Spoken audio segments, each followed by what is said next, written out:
Hi everyone! Musta po kayo? For today's video ay alam nyo ba, kanina naghihintay ako ng autobus sa paradahan. Tapos, alam nyo ba, may lumapit na isang Chino na medyo matanda pero hindi naman siya masyadong matanda.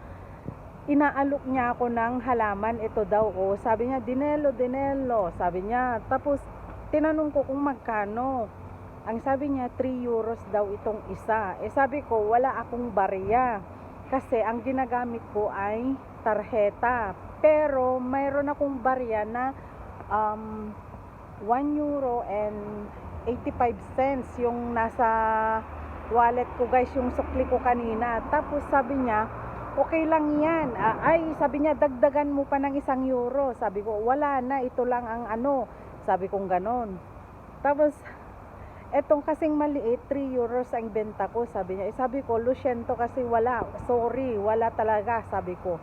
Tapos sabi niya, bale, akin na lang yan. Sabi niya, kinuha niya yung pera sa akin. Tapos, ibinigay niya tong maliit, Pero, maliit to, pero mayroon pa siyang mga tumubo na 3, maliliit doon sa tabi niya.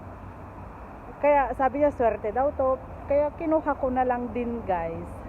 Kaso nga lang, ito lang yung sabi ko, sorry, ito lang yung barya ko, sabi kong ganun. Wala akong moneda pa. Pero gusto naman niya, kaya kinuha ko na lang din guys, kasi sayang din naman, 'di ba?